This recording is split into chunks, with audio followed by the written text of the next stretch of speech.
On n'est peut-être pas toujours content d'arriver dans un endroit médical. C'est pas là qu'on veut aller, mais on a tellement besoin de vous autres quand on va pas bien, là. On est tellement perdus un peu à travers tout ça. Fait que c'est sûr que le rôle que vous avez, c'est super important pour nous dans notre maladie ou notre établissement. Notre réseau, présentement, fait en sorte qu'on est lié à des diagnostics, pour ne pas dire qu'on est des diagnostics. Ça fait en sorte qu'on a une route à parcourir qui est, qui est assez longue. On a donc une culture, dans certains cas, à défaire.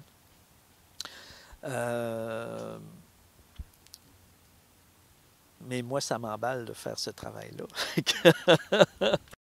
Présentement, quand tu te présentes en psychiatrie, dans le réseau public, c'est automatique.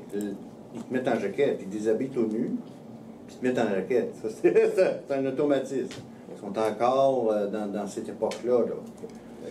Au nom de quoi? Ben, au nom de la gestion des risques. T'sais. Quand c'est systématique, c'est là que j'ai un problème avec ça.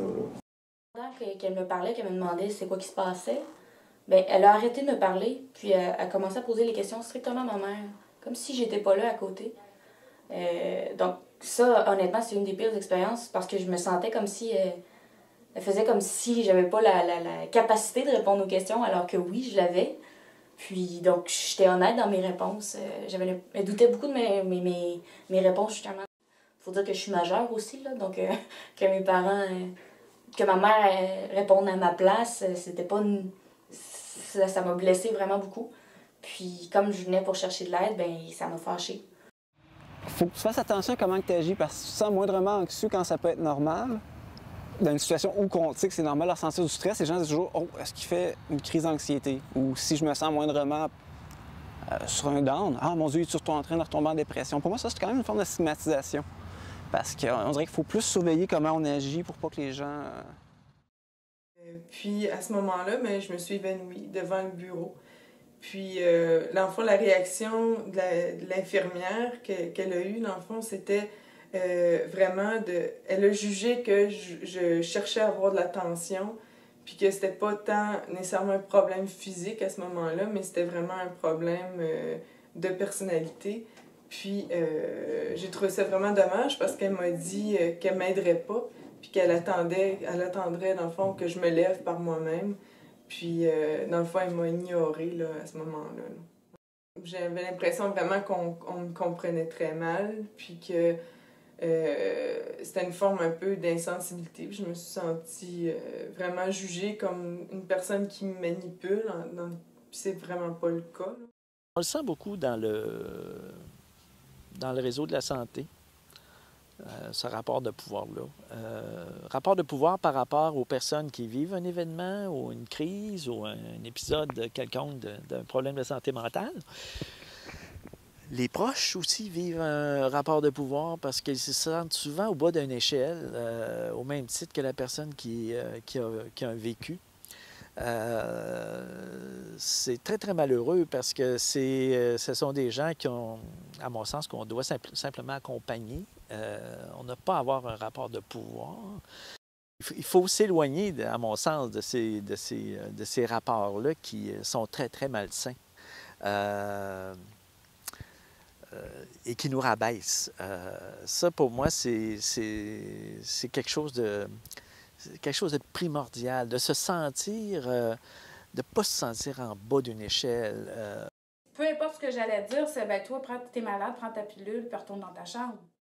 Tu sais, je me sentais vraiment impuissante. C'est sûr que tu ressens de la colère, mais tu ressens de la peur aussi, puis tu fais, mais mon Dieu, ça veut dire combien de temps je vais être enfermée ici dans l'hôpital, parce que on croit que je suis pas présente d'esprit à 100%. OK, oui, je peux reconnaître que je suis pas top shape, là, qu'il y a des choses qui sont un peu inquiétantes ou que je vais moins bien, mais pas de là à, tu sais, comme entre blanc et noir, tu sais. Tu sais, je peux dire, ben, je suis peut-être à 30 ou 40%, mais je suis pas déconnectée à 100%, tu sais. J'ai été 12 ans à l'interne à l'Institut Pinel, puis j'ai l'impression qu'il s'attardait plus à la maladie qu'à la partie saine de ma personnalité. Un bon thérapeute, je pense qu'il s'adresse à l'intelligence de son patient. Mais je pense qu'à ce moment, à cette époque-là, on s'intéressait plus à la maladie là, qu'à... L'intelligence, ça ne serait pas atteinte par la maladie. Là. C'était eux autres qui avaient la connaissance, c'était eux autres qui avaient le savoir. Puis nous autres, ben, on était malades, puis on ne savait pas grand-chose. Quand j'ai voulu formuler ma critique, j'ai vraiment eu le sentiment qu'on était sourd par rapport à ma critique, puis qu'on remettait toujours le problème comme étant un trouble de personnalité de ma part, puis que dans le fond, ça rendait systématiquement ma critique invalide en quelque sorte. Mais elle m'avait répondu, vous les dépressifs, vous avez tous les bobos du monde. Fait que là, moi, dans ma tête, ça fait que très généralisé, puis en tout cas, je l'ai pas... Ça fait la dernière fois que je l'ai vu. Mais pour moi, c'est un exemple, là, autrement dit, de nous embarquer toutes dans le même bateau. Les gens pensent qu'on a ces 9 critères-là, puis qu'on généralise en disant que la personne est telle qu'elle, puis on nous met dans une espèce de moule. Puis c'est aussi le sentiment que j'avais, c'est qu'on me cherchait dans cette thérapie-là à me faire fitter dans un moule qui était pas nécessairement... qui me représentait pas bien en tant que qui j'étais. De se faire traiter comme un enfant. On dirait que parce qu'on est un patient, on se fait traiter comme si on était un enfant. Et je pense que c'est ce qui est le plus frustrant quand on est, mettons, hospitalisé ou dans un milieu. Quel que soit l'heure, je pense qu'on va se faire traiter comme un enfant. C'est ce que j'ai remarqué, c'est de quoi que j'ai vécu. Comme si justement on n'était pas capable de s'occuper de nous-mêmes. C'est même pas toujours fait méchamment, là. On se sent diminué. Ça m'arrive régulièrement de rencontrer des étudiants en technique infirmière, en sciences infirmières. Ils ont peut-être pas suffisamment de contact avec des gens qui ont des expériences vécues. Ils se retrouvent aussi dans des réseaux de la santé, par exemple, où on va se retrouver avec un langage qui, à mon sens, est stigmatisant.